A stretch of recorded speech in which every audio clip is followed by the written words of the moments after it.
There is a law, unseen yet unfailing, which governs the flow of riches. To those who walk in harmony with it, wealth comes as naturally as the tide returns to the shore. Prosperity is not the result of chance, nor of mere effort. It is born of thought, of word, of conviction repeated until the unseen substance of spirit crystallizes into the gold and opportunity of this world. Every fortune that endures was first spoken into form. Every treasure was once an idea, whispered by the soul and confirmed by the lips. The mind is the workshop of abundance, and the tongue is its master craftsman. The wealthy do not merely work with their hands. They work with their words, shaping their destinies by declaring the truth of plenty before it appears. The daily affirmation is not idle speech, nor a wish cast into the air. It is the decree of one who knows that the universe responds to certainty. Wealthy men and women rise in the morning and command their world. They claim success, they affirm increase, they expect the best. They do not plead for riches, they align themselves with riches. For begging repels supply, but confident declaration draws it forth. Life is a mirror. What is held in consciousness is reflected in circumstance. When the lips speak words of abundance, the heart believes them, and the outer world hastens to obey. Poverty cannot cling to the one who declares daily, "I am rich in mind, therefore rich in life. The substance of spirit is my inexhaustible source." Such affirmations dissolve fear, sweep away doubt, and set the law of prosperity into motion. Every wealthy person, known or unknown, repeats some form of this truth. It may be spoken silently in thought, uttered aloud in the quiet hours, or written upon paper and carried close to the heart. But always, there is an affirmation, steady as the beat of the clock, proclaiming that wealth is theirs by divine right. The poor may toil endlessly, thinking labor alone will bring freedom. Yet without the affirmation of plenty, they bind themselves to scarcity. The wealthy, even when work is required, labor under a different law. They know that effort is only the channel, never the source. Their true source is infinite, unbound, eternal. Each affirmation reminds them of this, and wealth comes not as struggle, but as overflow. To repeat a daily affirmation is to plant a seed in the soil of the mind. With each repetition, the roots grow deeper, the stem stronger, until the harvest of prosperity must appear. Wealthy people know this law and guard their words as treasures. They speak not of loss but of gain, not of lack but of abundance, not of fear but of certainty. Thus, the daily affirmation is the invisible foundation upon which visible riches stand. To repeat it faithfully is to enter the same stream of power that has carried every prosperous soul to their fortune.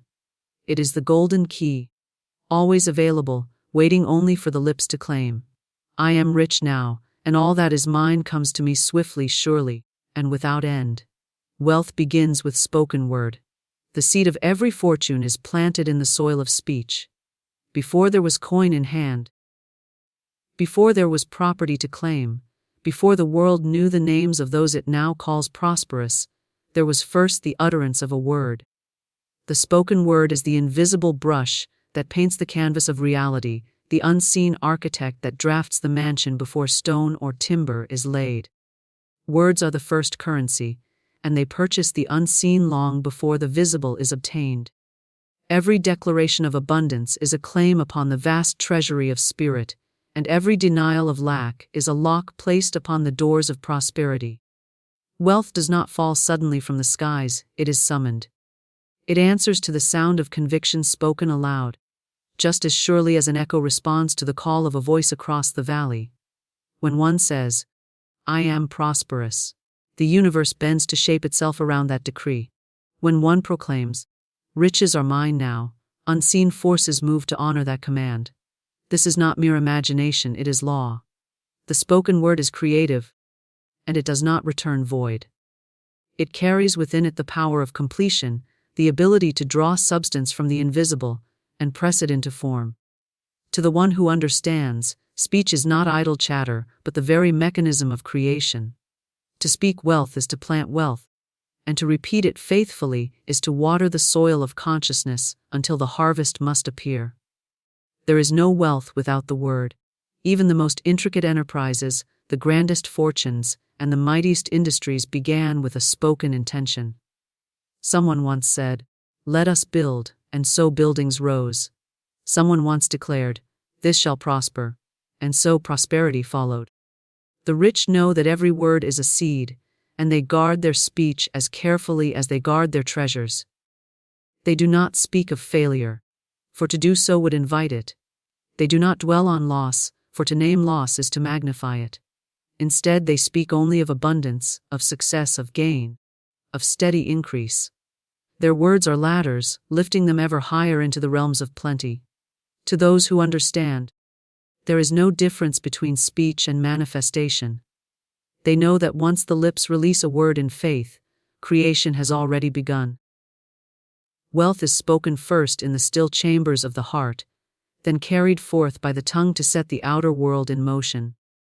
The wealthy are careful to repeat words of plenty daily, for they know that repetition engraves truth upon the subconscious, and the subconscious directs the entire course of life.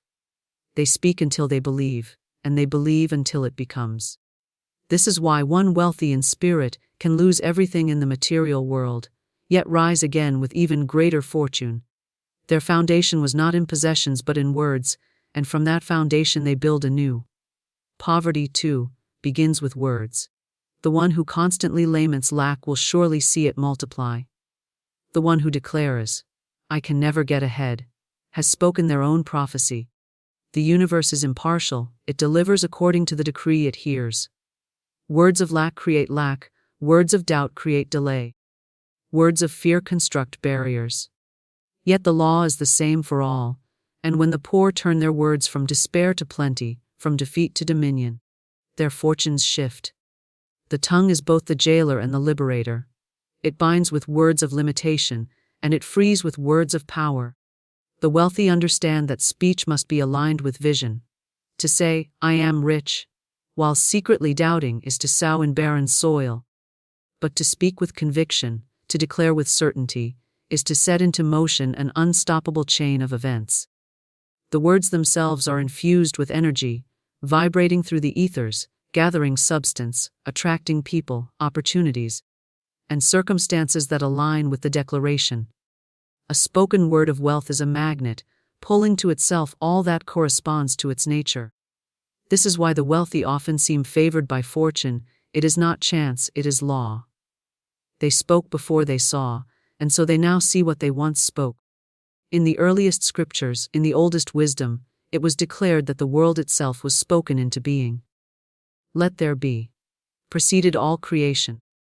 If creation itself responded to the word, how much more will individual life respond when it hears the decree of prosperity? The wealthy imitate this divine principle by speaking into existence that which they desire. They know that silence may hold thought, but only speech releases thought into the field of power. To remain silent is to hold potential, to speak is to unlock it. Every morning is a blank page, and the wealthy begin by writing upon it with their words. They affirm life, they affirm abundance, they affirm their right to success. Each word is a brushstroke painting the day ahead. If they speak of blessings, blessings arrive. If they proclaim increase, increase unfolds. Speech is not merely description but command, and the wealthy wield it as such. They do not wait for the world to dictate terms, they declare their own. The power of the word is not lessened by disbelief from others. The wealthy know that their speech is personal currency, valid in the vaults of the universe regardless of public opinion. One may be ridiculed for declaring riches while pockets are empty, but the ridicule of others cannot cancel the law. The decree stands, and in time the evidence must appear. The rich do not look for approval. They look for alignment with the law of speech. To speak wealth is to awaken wealth consciousness, and wealth consciousness cannot help but attract riches. Words are the doorway into this state of mind. Each repetition chisels away at doubt and shapes the mind into certainty. Once the mind is shaped, life itself reshapes. The outer is compelled to match the inner, and the inner is commanded by the spoken word. Thus, the wealthy rise not because they were born into fortune, but because they spoke themselves into fortune. Affirmation aligns thought with supply. The mind is a field of limitless potential, a garden where every seed of thought takes root and grows according to its nature. Yet without direction, the garden becomes overrun with weeds of doubt, fear, and limitation. Affirmation is the gardener's hand, steady and deliberate, guiding thought into order, aligning it with the infinite storehouse of supply. To affirm is not to wish, but to claim. It is the act of placing thought upon the rails of divine law, so that the train of life runs swiftly and surely toward prosperity. When one affirms abundance, thought no longer drifts aimlessly among worries and appearances. It is anchored, secured, aligned with the truth that all supply already exists in invisible form.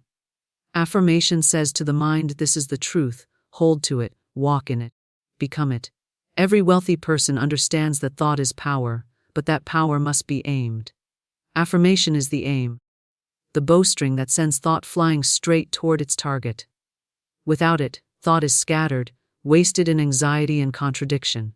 With it, thought becomes magnetic, drawing unto itself all that matches its frequency. The supply of the universe is endless.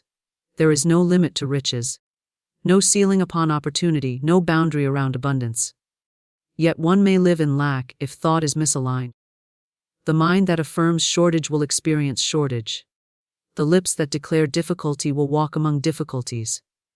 The one who continually says, "It is hard to prosper," will find proof of their words. This is why affirmation is not empty ritual, it is the very alignment of thought with supply. By repeating words of plenty, the mind is trained to dwell in the reality of plenty, and life becomes the mirror of that dwelling. The wealthy know that the unseen always precedes the seen. Supply is first an idea, an essence, an energy. Affirmation fastens the mind upon this truth and prevents it from straying into the illusion of lack. When appearances suggest there is not enough, affirmation speaks louder. There is always more than enough. When outer conditions show delay, affirmation insists, "My supply is swift and certain." In this way, thought is kept in harmony with the unseen abundance that is forever waiting to pour into form. Every affirmation is a declaration of identity. To say, "I am wealthy," is not merely to describe a condition, but to affirm alignment with the identity of wealth itself. The subconscious accepts such declarations without argument, and once accepted, it begins to shape experience accordingly. This is the secret the wealthy guard. They affirm not what they see, but what they choose to align with. They do not affirm their doubts, they affirm their destiny. And destiny obeys the direction of affirmation. Consider the one who rises daily and declares, "I live in a universe of lavish abundance. All that I need and more flows to me with ease." This affirmation is not fantasy, it is alignment. It instructs thought to harmonize with the truth of endless supply. It trains the inner eye to see opportunity where others see obstruction. It tunes the ear to hear possibilities where others hear only denial.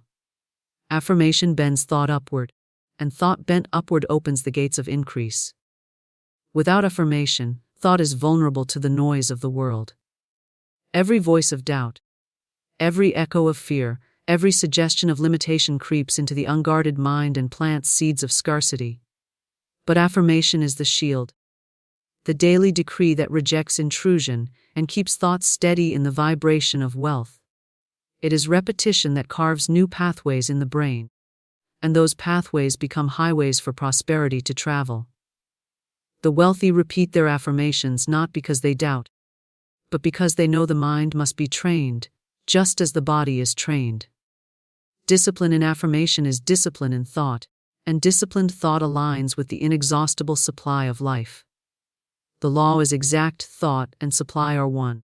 To affirm lack is to cut the cord to abundance. To affirm plenty is to open the channel wide. The wealthy affirm daily because they understand that the flow of supply is constant, but it requires a receptive vessel. Affirmation enlarges the vessel of thought, stretches the consciousness, makes room for more. The mind that affirms, "I receive with ease," becomes a larger container than the mind that frets, "I may not have enough." And the law fills every vessel to its capacity. When one aligns thought with supply, Obstacles dissolve. What seemed like closed doors swing open.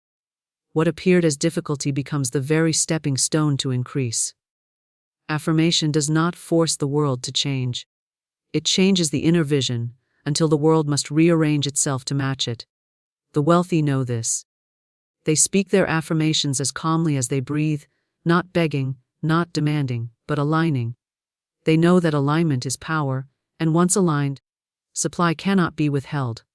The universe is impartial. It does not favor the rich over the poor, nor one soul above another. It simply answers to alignment. Affirmation is the act of tuning the dial to the frequency of abundance, and when the dial is set, the music of wealth begins to play. Those who affirm faithfully dwell in harmony with this music, and soon their lives dance to its rhythm. Affirmation is the daily practice of choosing truth over appearances. The wealthy practice it as one would practice an instrument, until their entire being resonates with the vibration of plenty. They do not waver, for they know that consistency builds momentum. A river carves valleys not by force but by constant flow. An affirmation works the same way upon the landscape of thought. Each repetition deepens the groove, until thought flows naturally into abundance, and supply follows thought unfailingly. Confidence attracts, doubt repels. The invisible currents of life move in harmony with the state of mind, and the state of mind is revealed by the tone of confidence or the weight of doubt. Confidence is a magnet, radiant and sure, drawing to itself people, opportunities, and resources that correspond to its certainty. Doubt is a shadow, heavy and dispersing, scattering possibilities before they take form, dissolving opportunities before they can arrive. The wealthy have learned that what one expects with confidence becomes, and what one entertains with doubt fades. Life is not swayed by hesitation, but it rushes to fulfill the firm decree of faith. Confidence speaks in the language of possession. It does not ask, "Will this be mine?" but declares, "This is mine now." In every transaction of wealth, whether seen or unseen, confidence is the currency that pays first. The one who is confident moves as though riches already belong to them, and the world responds accordingly. Doors open to the confident stride, while the hesitant linger outside. Those who doubt hesitate to knock, and hesitation leaves them waiting in corridors of delay. But the confident affirm their right to enter, and entry is granted.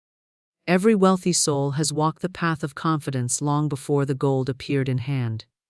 They trusted the unseen law. They trusted the power of their word.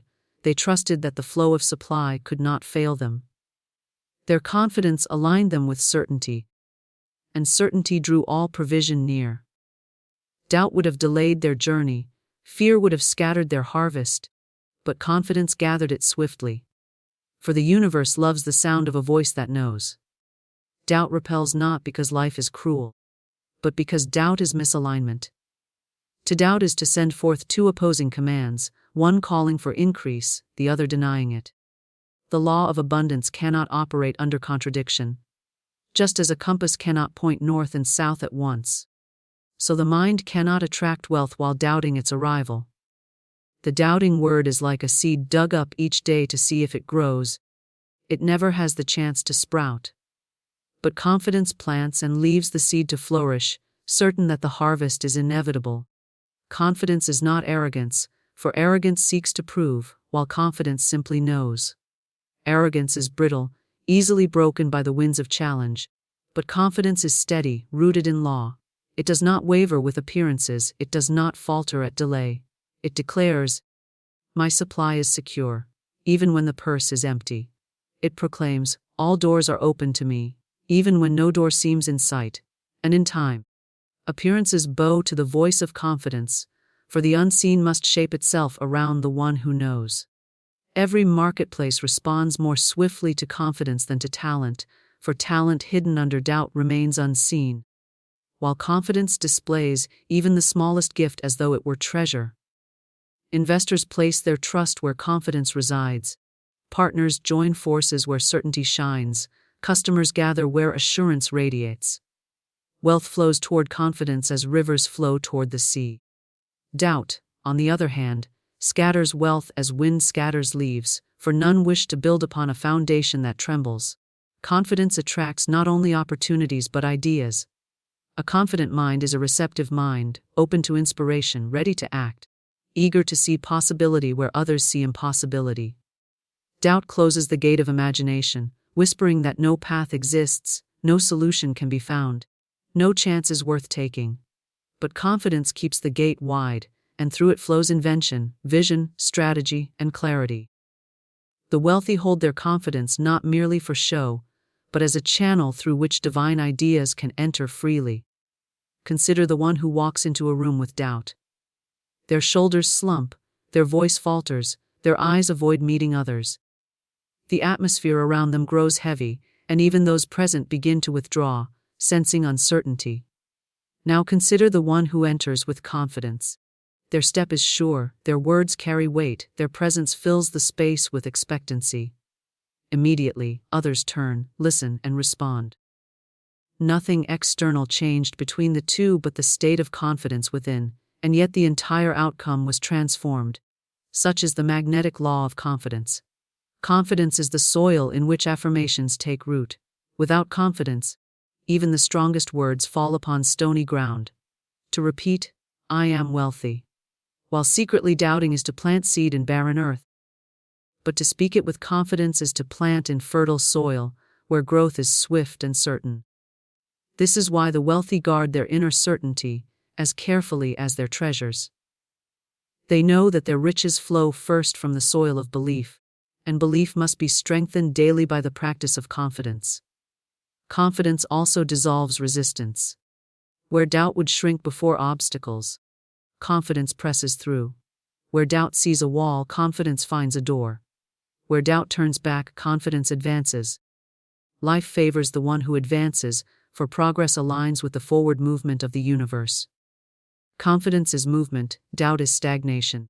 Movement draws life, stagnation repels it. Thus, those who walk with confidence attract continual increase, while those who sit in doubt see opportunities pass them by. It is not circumstances that determine wealth, but the inner tone of expectation. Two may stand before the same opportunity, one doubting, one confident. The doubter hesitates, the moment slips and loss is confirmed. The confident seizes, moves, and multiplies. To the observer it appears that chance favored one and not the other, but chance was not the author. Confidence drew fortune near, while doubt repelled it. The law is simple, impartial, and unfailing. Confidence does not wait for proof, it creates proof. It acts as though abundance were already secure, and by that action abundance is secured. Doubt demands to see before it believes. But by the time it sees, the confident have already claimed the harvest. The wealthy understand that confidence is a bridge from the unseen to the seen. Without it, the bridge collapses and nothing crosses over. With it, wealth flows steadily into form. Labor is the channel, not the source. The great illusion of the world is that effort itself creates wealth, that toil alone brings prosperity, that endless hours of labor are the fountain from which abundance flows. Yet the wealthy know a different law, a higher law. They understand that labor is only the channel through which supply manifests, never the source of the supply itself. The source is infinite, unseen, inexhaustible, and eternal. Labor is but the vessel, the pipe, the means by which the invisible pours itself into visible form. Those who confuse the channel with the source wear themselves thin in ceaseless effort, yet their purses remain light. Those who align with the true source allow their labor to be guided, directed, and empowered, and thus they receive more in a day than others in a lifetime of toil. The fields do not produce harvest merely because men bend their backs beneath the sun. They yield because the invisible law of growth has been set in motion, and the labor of men is only cooperation with that law. A farmer may work endlessly upon barren ground and receive nothing. Yet another may labor lightly in fertile soil and receive abundance. The difference is not in effort, but in alignment with the source. The wealthy know that prosperity is not the wage of toil, but the fruit of consciousness. Labor simply gives shape to what has already been provided. One may see countless men and women laboring with all their strength, yet never tasting wealth. Their effort is sincere, their sweat abundant, yet their lives remain burdened by lack. Why? Because they look to labor itself as the source. They believe that by working harder, longer, faster, they will finally be free. But work without alignment is a wheel that turns without moving forward. It expends energy but does not create progress. Labor as the channel becomes fruitful when one first connects with the source through thought, affirmation, and confidence. Then each task, no matter how small, becomes charged with prosperity's current. The wealthy may labor, but their labor is not strain. It is guided action, purposeful and efficient, flowing from inner certainty rather than outer desperation. Their work is the channel through which the abundance they already affirm pours into form. They do not confuse the shovel with the gold. They know the gold was theirs before the shovel touched the ground. The work simply uncovers what the law of supply had already delivered. This is why the wealthy often seem to achieve with ease what others cannot with struggle. Their ease comes from knowing that labor is the channel, not the source. When one treats labor as the source, resentment follows. The worker feels enslaved, bound to endless effort, hoping for reward yet fearing lack. The wealthy feel no such bondage. They approach work with joy, knowing it is but the instrument, never the master. They may rest without fear, for rest does not cut them off from the source. They may change the form of their labor, for the source does not depend on any single channel.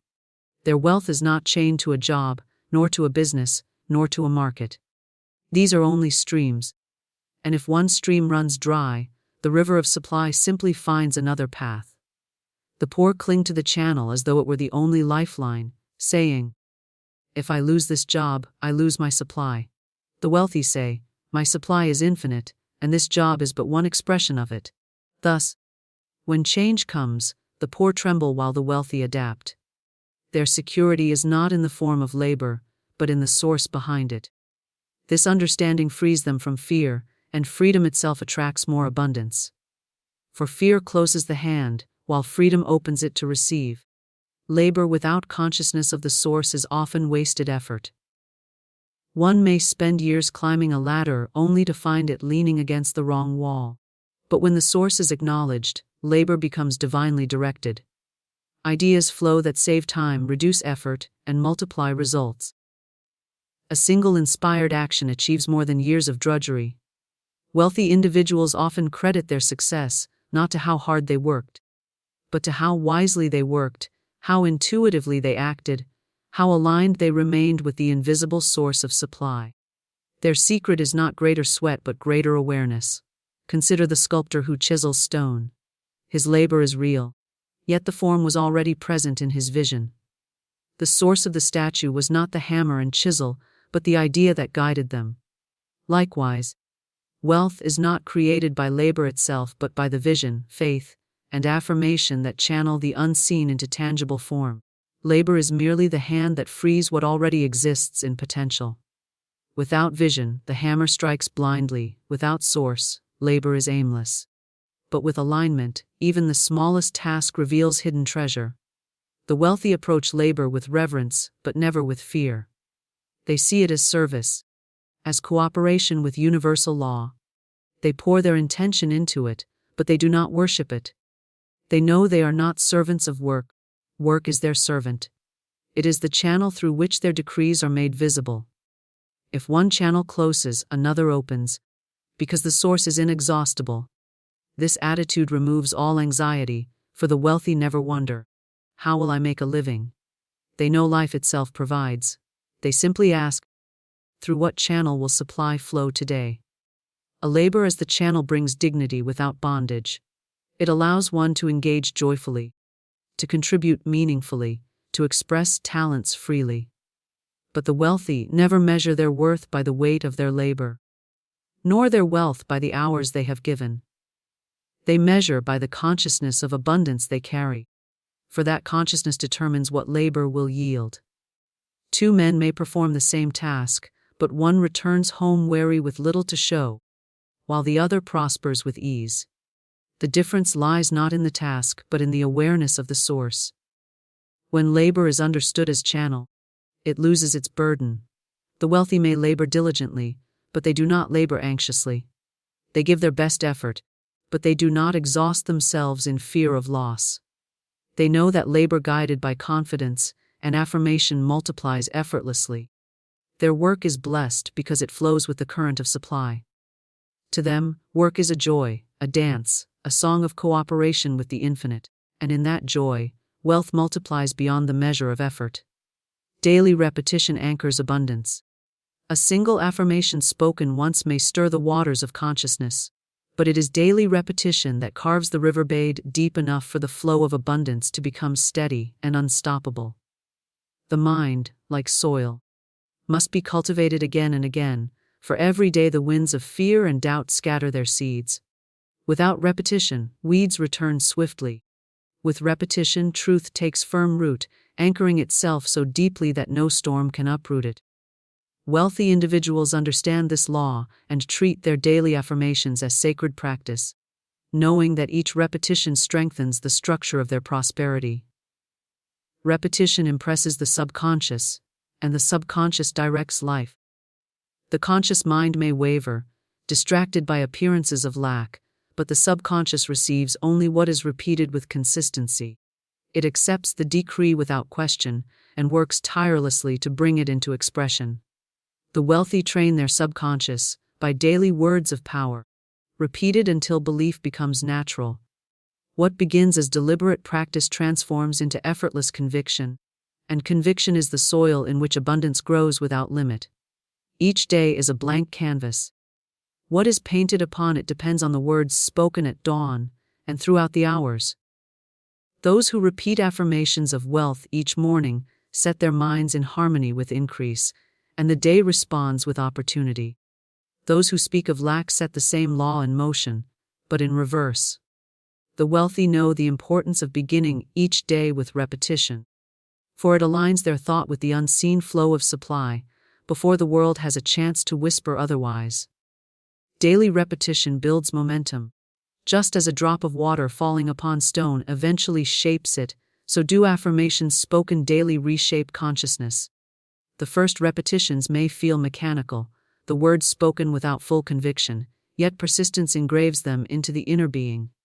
Soon, what once seemed like mere words becomes lived truth, and the outer world begins to conform.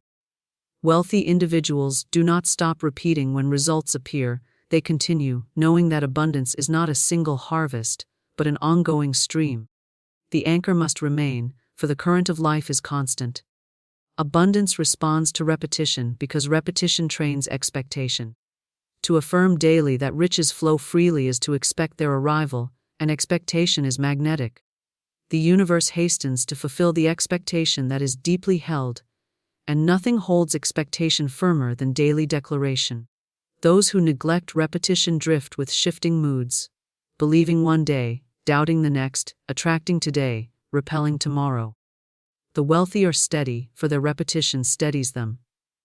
They speak daily until their expectation is unshakable. An unshakable expectation draws wealth unfailingly. The mind resists at first, for it clings to appearances. One may affirm abundance while the outer world shows lack, and the mind protests. This is not true. But daily repetition quiets the protest, teaching the mind to look beyond appearance and rest in truth. Slowly, the balance shifts, the voice of doubt grows weaker, the voice of faith stronger. In time, the affirmation no longer feels foreign but natural, no longer feels forced but inevitable. This transformation cannot be rushed. It is the fruit of repetition. Wealthy individuals treat repetition as discipline, much like one would practice music or exercise the body. They know the mind must be trained daily, for its natural tendency is to wander. Just as the body gains strength by repeated motion, the mind gains power by repeated affirmation. Each repetition is a weight lifted, a step taken, a muscle strengthened. The discipline may seem simple, but its results are profound, for once the mind is strong in abundance, consciousness, it becomes an unshakable magnet for prosperity. Repetition also refines clarity. At first, affirmations may be broad and general, but with daily practice, they sharpen. The wealthy may begin by affirming, "I am prosperous." But over time, the repetition expands into detailed vision: prosperity in relationships, prosperity in health, prosperity in opportunities, prosperity in finances. Daily practice deepens understanding of what abundance truly means, until the entire life becomes a demonstration of overflowing good. Those who neglect repetition drift back into the old patterns of thought. The mind reverts to worry, fear, and limitation, and the flow of abundance narrows. But repetition keeps the channel clear, the vessel open, the consciousness alert. It is the daily brushing away of dust, the steady polishing of the mirror through which supply reflects. Wealthy individuals do not risk neglecting this practice, for they know that abundance anchored by repetition is secure, while abundance without it is fleeting. Repetition is not mere chanting of words, it is the rhythmic beating of a drum that summons the unseen. Each word repeated daily carries power, and with every echo, the vibration grows stronger. The wealthy repeat until their entire being resonates with the sound of abundance, and life cannot help but harmonize. It is not the length of a single affirmation that matters, but the consistency with which it is repeated. A few words spoken faithfully each day outweigh countless words spoken once and forgotten. Daily repetition anchors abundance because it builds familiarity. What was once extraordinary becomes ordinary, and what was once distant becomes close. To the one who affirms wealth daily, wealth feels natural, expected, inevitable. Life always delivers to the level of what feels natural, never beyond it. Thus, the wealthy repeat until prosperity feels as common as breathing, until success feels as certain as sunrise. At that point, abundance flows effortlessly, for the mind no longer questions whether it belongs. Repetition also shields against the outer world. Circumstances may attempt to suggest lack, voices of others may declare limitation, appearances may contradict the truth. But the daily anchor of repetition holds firm. The wealthy return to their affirmations as a sailor returns to the compass, unmoved by storms or shifting winds. They know that as long as the anchor is kept, the ship cannot drift far from the course of abundance. Each repeated word is a chain holding consciousness steady against the pull of appearances. Daily repetition aligns with the rhythm of life itself. The sun rises each day, the tides return each day, the heart beats each moment in steady repetition. Abundance responds to the same rhythm. Wealthy individuals mirror this universal order by repeating their affirmations daily, tuning themselves to the cosmic pulse of increase. They know that prosperity is not sporadic but continual, not occasional but constant, and so their repetition matches the very nature of the supply they seek.